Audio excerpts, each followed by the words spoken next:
raadiyoonii Dirree Shaggar. raadiyoonii Dirree Shaggar. raadiyoonii Dirree Shaggar.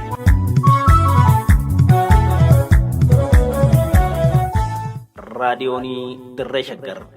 raadiyooniin Dirree Shaggar torbanitti guyyoota sadii wiixataa roobii fi jimaataa galgala sa'aatii tokkorraa eegalee hamma sa'aatii tokkoo fi walakkaatti dambalii gabaabaa meetir baandii 19 kiiloo heerzii 17,575 irratti qophii dabarsuu amma jalqaba. raadiyoonii Dirree Shaggar.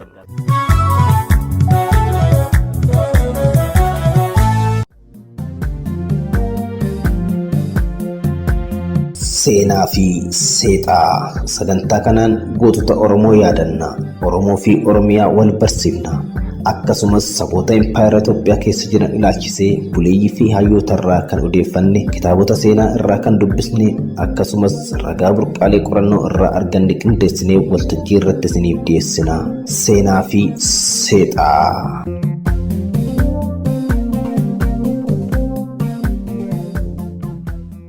Yooyaa ashamaa harka fuunee akkam jirtan kabajamtoota dhaggeeffattootaa fi hordoftoota keenya kabajamoo.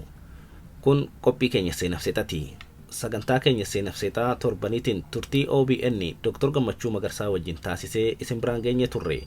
Kutaa tokkoffaa darbe keessatti Dr. Gammachuun achi dhuftee Oromoo fi dhahaa Oromooti irratti beekumsaa fi muuxannoo qaban hedduu nu qoodanii turan. Kutaa lammataa kan irraa bulfannee turre immoo har'a isin biraan geenyaa haga xumuraatti nu waliin turan affeerraa keenya kabajaati.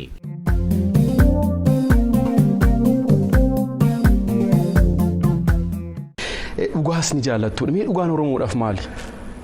Dhugaanii kan Waaqaati. Wanni biyyi lafaa ittiin uumame, Waaqayyo hoggaa biyya lafaa uume ayyaanaan uume. Wanni uumame hundumtuu ayyaana qaba. Hundumti isaa ayyaana Oromoon jedhu kuni ayyaantichicha. Amma sun deemee ayyaanni namaa bakka tokkotti yoggaa walitti guduunfamu booranticha ta'a. Booranticha jedhan kuni amma warri kiristaanaa maayini seexanaa jedhu boorantichaan. Isaantu seexana. Actually warra boorantichaan seexana jedhutu seexana malee boorantichi seexana miti. Booranticha jechaan tokkoffaa booranni hangafa Oromooti. Booranticha hin boorrate jechaan kormi biyyoo boorata. Biyyoo adda dibataa jechaan. Fardi dhiiga boorata. Waggaattiin duulanii galan dhiiga adda dibu. Hin boorrate jechaan hin dibate jechaan. Booranticha. Ticha jechaan nama jette namticha jette. Booranticha. Booranticha jechaan kan dibame jechaadha. The anointed. Nama warri kiristaanaa Kiristoos jedhan kuni kan dibame jechaadha. Sanumarraa fudhatame ta'in nama Waaqaa lafa barbaadanii fudhatan. Yoo akkan kiristaanaa ta'e afaan Amaaraatiin dubbatamu malaakii ta'eeti yookaan Oromoo ta'u seexana ta'a. Uummanni kun uummata Waaqayyo iyyuu isaan gaafachuuf jira. Uummanni amma gaafataa jira. Gara fuulduraatti immoo Waaqayyo abbaan dhugaa isaan gaafata jennee yaadna. Kanaafuu dhugaan maalaa jennu?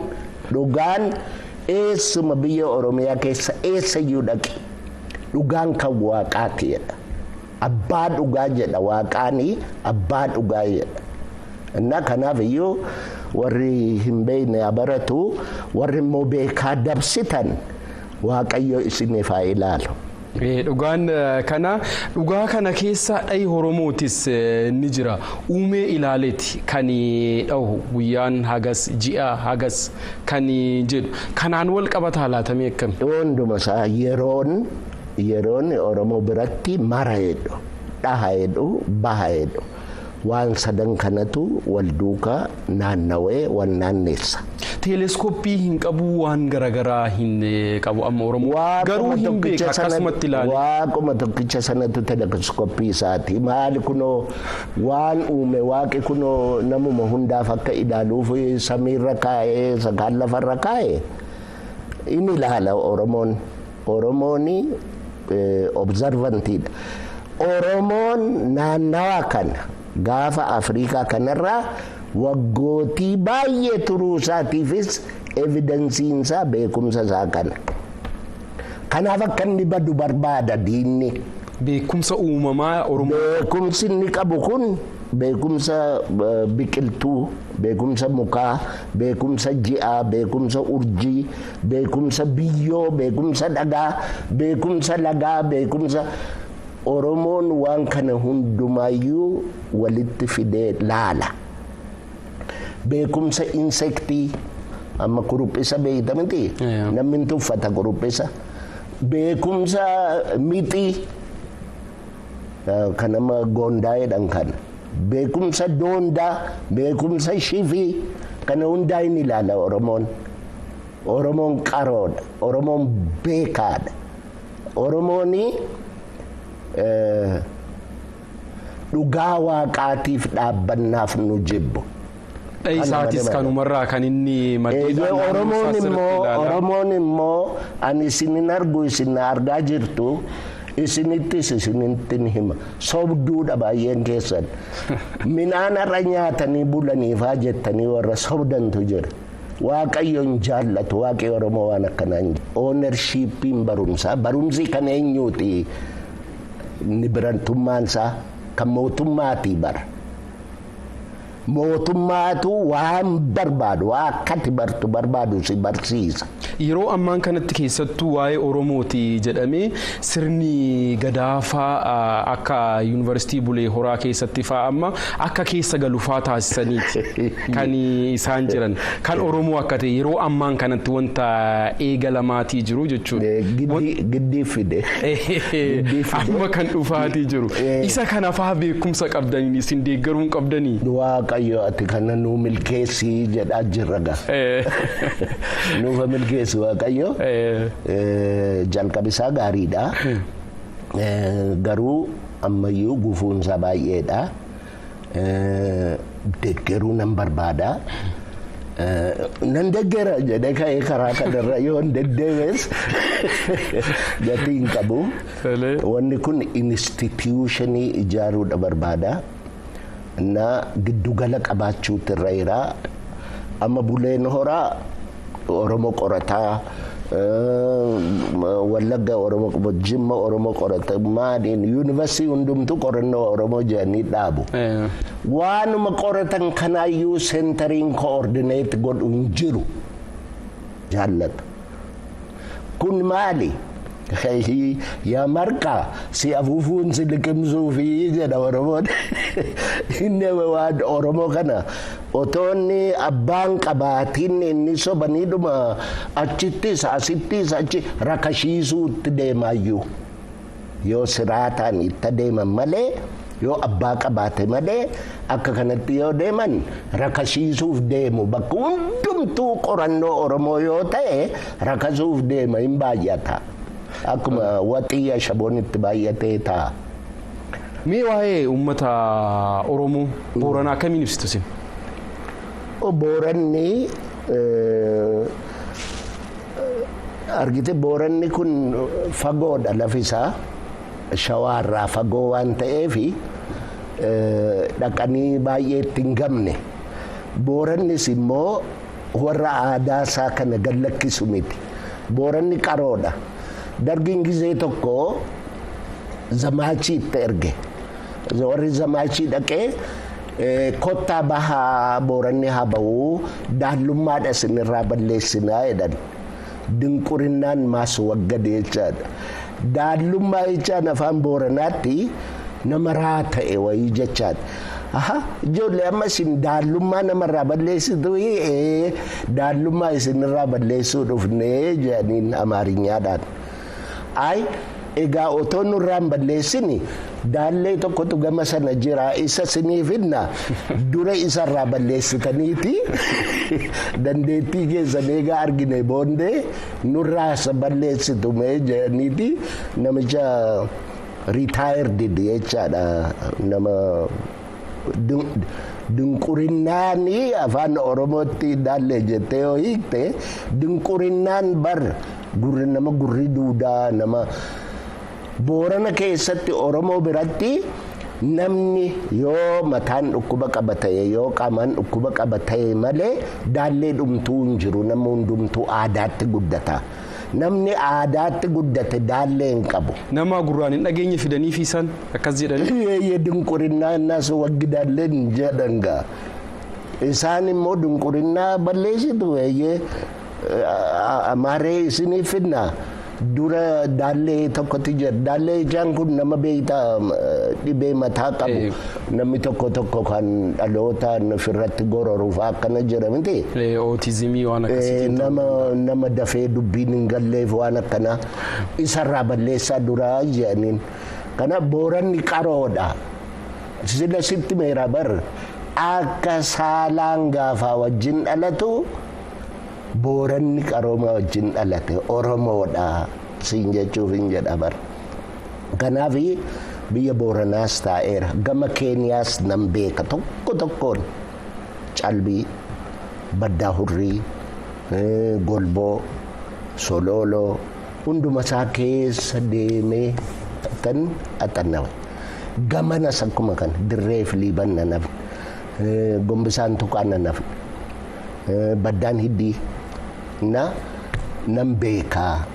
Oromiyaa nan beeka. Waradaan Oromiyaa keessa jiru kana halkan tokko keessan bulin hin jiru siin jechuuf hin jedha. Nan beeka yeroo hin jedhu I've been there achi dhaqee argeera. Yoo xinnaatee jaarsa tokkoof lama keessaa dubbiseera. Kanammoo waan namni tokko hojjechuu danda'u miti. Otoo qeesiin kaatolikii abbaa Lambertoo jedhanii amma lafa dhugaa jira. Otoo inni nan gargaarne ta'e kunuun hojjetamu. Kana sidaa mootummaatu hojjechuu qaba ture. Mootummaan ani beeku immoo bara Haile Sillaaseetii qabee bara Dargiitii qabee bara Wayyaanee kan Oromoo waan jedhan isaaniif alerjiidha hin fedhanii. Oromoo gaaja akka kiriminaliidha akka wanjalanyaadha nama daba jedhanii yaadu. Sammuu namaa keessas kana kaa'uudha kan kana kaa'uudha. Bataskaanis kanuma sammuu namaa keessa kaa'u bara. Eega waaqi kee seexana siin jedhanii maaltu hafeme? Waaqi si uume seexana eega siin jedhanii maaluma si hafe? Maqaan kee gadheedha. Maqaan kee maqaa bineensaati. Jijjiirradhu maqaa kee eega siin jedhanii maaltu si hafe? Maqaa abbaan kee sii kenne eega sirraa jijjiire maaltu si hafe? Qaaniidha wanni nuyi keessa jirru qaaniidha. Abbootiin keenyas qaanii kana keessa jiraatanii darbaa jiru. Nuyi sitti darbinee qaanii baataa jirra. Qeerroonan siin jedhu ani qaanii kana sittin dabarsuu didagaan karaa koo jechuudhumaaf. Kan biraa sooshaal miidiyaa garaa garaati irratti ani ijoollee abbaa gadaatii wanni jedhamu wayii ni jira. Mee Oromoo numti yeroo ammaan kana waa'ee gadaa hagam hubateetiit jira? Hin beeku. Warrumti abbaa gadaa ofiin jedhanuu hin beekan. Waa'ee dhuma mee abbaan gadaa Booranaa biyya Booranaa gaarii godhee beeka. Aadaa Booranaa gaarii godhee beeka.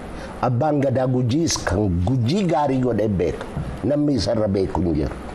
Ka'ituu humbannaas kan naannoo isaatti gaarii godhee beeka. Kan Maccaatuu lamaas akkana. Garuu abbaan gadaa Gujii waa'ee Oromiyaa maalitti beeka? Waa'ee Itoophiyaa maalitti beeka?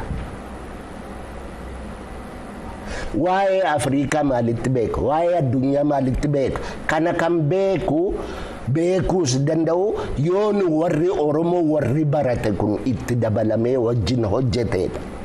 Mootummaan immoo Oromoon inni waa beeku kunii fi baadiyyaan kun akka walii wajjin hojjetu hin barbaadu. Mee warrumti ni beekuu jedhaman kun hagam hojjetaatii jiru? Hammuma beekan hojjetaa jiru. Hammuma beekan. Namni kurupheenis hammuma isheetti dorrobdiin jedhanii hammuma beekan hojjetaa jiru. Ani waan isaan hojjetaa jiran tuffachuuf miti. Jara keessa qaroon jira dubbiin kan dafee galeef jiru. Garuu abbaa gadaa bara amma keessa jirru kana ta'uudhaaf Booramoo nu duwwaa beekuun hin ga'u. Macca duwwaa beekuun hin ga'u. Tuulama duwwaa beekuun hin ga'u. Isas beekte Oromiyaa immoo guutuu beekte. Oromiyaa yerra immoo darbitee Itoophiyaa iyyuu guutuu beekte. Gaanfa Afrikaa kana iyyuu darbitee beekte. Addunyaadhuma keessa jirru kana iyyuu yoo beekte abbaa gadaa sabara kanaa ta'uun danda'ama. Abbaan gadaa beekumsa bar abbaa gadaa waggaa jettu yoo beekumsa isaa qabaatte akkas jechaan abbootiin gadaa jiran kun hin beekan jechaan jiru kana quba qabaadha. Waan naannaa isaanii gaarii godhanii beeku. Akkamitti Oromiyaan kun walitti dhufa gargaarsa biraa barbaadu isaan warra barumsa ammayyaa kana immoo qabu Oromoodhaaf immoo kutatoo ta'anii irraa gargaarsa isaan barbaachisa. Waa'ee Itoophiyaa dubbachuudhaaf gargaarsa warra kanaa isaan barbaachisa. Waa'ee gaafa Afrikaa kana dubbachuudhaaf gargaarsa warra kanaa isaan barbaachisa. Malee kuma hunduman beekaa yoo jedhe namni gaafa hunduman beekaa jedhe. Dhaloota ammaatirraa maaltu eegama? Waa'ee eenyummaa isaa waa'ee isa namatti jira sitti maa jiru kana sirraa eegamaa warri dhaggeeffataa jirtan isa amma isinitti maa jiru kanatti sinirraa eegama dhaloonni eenyummaa ofii beekuu waa'ee ofii qorachuu duwwaa miti. Oromoo abbaa biyyaa taasisuu warra kaanii wajjinis nagaadhaan buluudhaaf akkatti otoo faayidaan Oromoon badiin nagaan dhufu. Sana sirreessuu danda'u. Waan amma deematii jiru keessattuu Oromoon akka abbaa biyyaa tahuu qabaa jedhamee ta'u waan amma hojjetamaatii jiru kan Dr. Gammachuun akkamiin ilaaltu? Maalan ilaala eessa anoo rafaan jedhama. Ani yaadichi gaariidha. Garuu yaada gaariidha. Waan hojjetamaa jiru maalfaatu hojjetamaa jira? Keessattuu Oromoon sabboonummaa isaa duriitti deebi'uu qabaa, alagaa jalatti kufuu hin qabu jedhamee karaa dhaaba siyaasaa walitti dhufanii waan hojjetaa jiran kan. Dhufanii mariin adeemsifamaati kan jiru. Akkasii kun baay'ee gaariidha. Waaqayyo isinaa gargaaru, Waaqayyo Oromoo isinaa gargaaru. Oromootti mallaa warri jedhu hin bada yoomiyyuu. Malli hin jiru kana booddee malaan hin ta'u. Dhugaadhaan malee hin ta'u. Lafa dhugaan hin jirre nagaan hin jiru. Kana quba qabaadhaa. Dhugaadhaan warri adeemu akkanatti mari'atee gar tokkotti luuca'ee Oromoodhaaf tolee biyyaa tolee akka keessa Oromoodhaaf tolutti biyya ijaaruudhaaf qophee qabu yoo ta'e inni kuni kan Waaqi barbaadu isa kana kan Oromoon barbaadu isa kana ani innan lallabaa ba'ees kanuma na ijoollee keessan itti guddisaa Oromummaatti adaraa immoo tokkoon keessan sodaattaniitu ijoollee keessan amma kebeeki naaf yaadi maali maquma isa kan Oromoo tola saafaa fayyisaafaa araarsaafaa daraaraafaa maqaa gaarii utoo qabdanii biran deddeeminaa waan gara biraatti aadaan tokko maqaa dhumti kunuu aadaadha. Wanni inni guddaan hunduma caalu garuu lafa waa'ee lafaati. Dubbiin Oromoo yoo qaalii tokkotti deebifne lafa Oromootiif afaan Oromooti gahe kanumatu mootummaanis kanuma nuuf sirreessanii nu sirreessuufis Waaqayyo isaan gargaaru. Wanta amma eegalame kana yoo maal ta'e duubatti deebi'uu danda'amami? Hin deebi'u. Waa'een duubatti deebi'u warra sunuma isaa shakkii qabutu waa'ee duubatti deebi'u haasa'a malee hin baddi yoo ta'e malee duubatti deebi'uu hin danda'u. Isa yaadda'in. Akkamitti fuulduratti deemaa sana kan yaadda'uu qabnu malee duubatti deebi'uu qaruma hin danda'u. Maaliif dhiiga baay'eetti dhangala'e? Taakkoo guddaatu dudduuba isaa jira. Oromoon bar waggaa 60 darbe kan lubbuu namaa itti gabbaraadhaas ga'e. Kanaaf iyyuu nama kaleessa dhufetu waa kenneefi kennaa kennaniif miti bar. Maal kaleessan argine ijoolleen keenya qeerroon bakka meeqatti reeffa ijoollee dhiiga ijoolleeti. Dhiiga ijoolleetu waan kana fidee asiin gahe. Namni kana dudduubatti hin deebisuu danda'a jedhee abjootu gowwaadha. Raatuudhaan hin beeku taarikiis seenaas hin beeku Oromoos hin beeku biyya kanas hin beeku. Biyyi kuni yoo fedhiin Oromoo keessa hin jiraatin Itoophiyaan faayidaa tokko hin qabdu. Gaagura kanniisi keessa hin jirredha. Kana quba qabaachuu qabdu. Doktor, duubatti miil'annu fuulduratti malee jettan. Deemsi fuulduraa kun immoo akka ariifatu, akka cimuuf maaltu ta'uu qabaa jettu sin? Maaltu nu ari'aa jira? Maaliif ariifanna? Tole. Wanni nama ariifachiisus hin jiru. Tole. Dhaabbachuunis hin barbaachisu. Maal namatu nu ajajee jennaan itti dhufne amma kan wanna Oromoo itti yaadda inni dudduubatti deebi'a, fuulduratti deemuu dhiisa, jarjartii si'ina dhabaa kun waan isin as warri televezyiinii kanarra ooltan haasoftanidha malee wanni Oromoo dhaabbachuus hin danda'u. Garuma fuulduraatti deemaa kan Oromoo bari'aa jira malee dhiyaa hin jiru. Kana quba qabaadhaa. Ana akkam beekutti akkasinatti fakkaata. Kanaafuu waan duuban Oromoon ni jiraadha. Jijjiirama jiruufis karaa fuulduraatti akkaataa barbaadamiin akka deemu. Oromoon keessa hin jiru taanaan Oromoon dhugaadhaan keessa hin jiru taanaan Itoophiyaan gaagura ona gaagura kanniisi itti galuu hin dandeenye jechuudha. Oromoon bari har'a miti bar durii qabee hin beekani argaa dhageettii keenya hin beekan. Amma argaa dhageettii keessan nutu beeka nutti mumiti. Argaa dhageettii isaaniiyyuu yoo argaan dhageettii Oromootu hima ta'e malee gochi argaa dhageettii Oromoo himuu danda'u hin jiru biyya kana keessa. Kijiba. Tole. Kun immoo waggaa 46 itti jiraafiinsi itti maa jira. Dudduubee isaa waan beektaniif. Kan Oromoo biyya Itoophiyaa jedhamtu kana keessatti kanaan booddee duubatti hin deebi'u jedhan. Oromoo jettan isin. Oromoon immoo Itoophiyaa biyya jedhamte kana qofa osoo hin taane gaanfa Afrikaa keessa iddoo garagaraati kan inni jiraatu.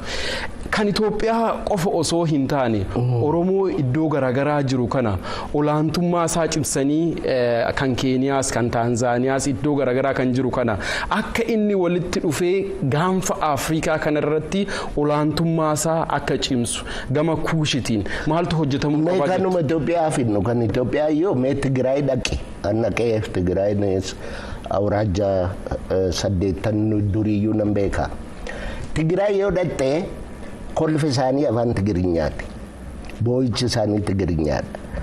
Sirbi isaanii Tigiriinyaadha. Amantiin isaanii Tigiriinyaadha.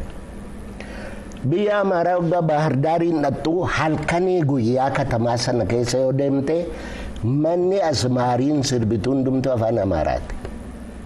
Afaan Walaayittaa tokko hin dhageessu, afaan Kambaataa tokko hin dhageessu, afaan Oromoo tokko hin dhageessu.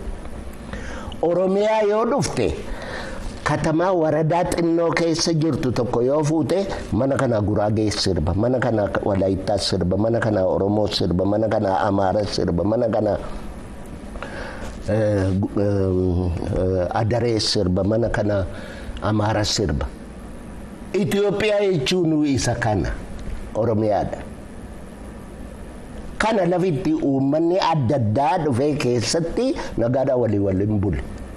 Hamma ammaatti Oromoon danda'ee dugdatti isaan baatee danda'eetu bulche.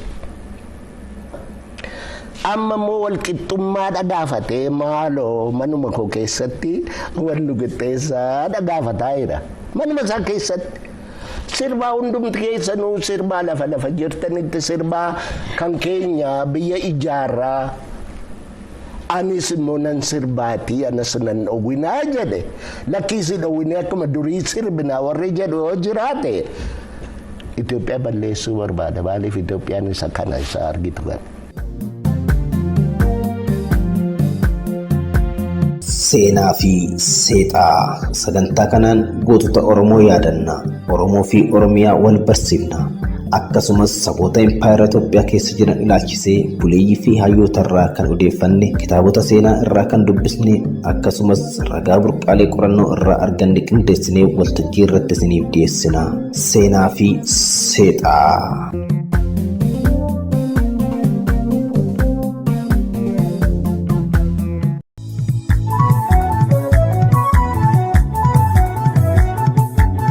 raadiyoonii Dirree Shaggar.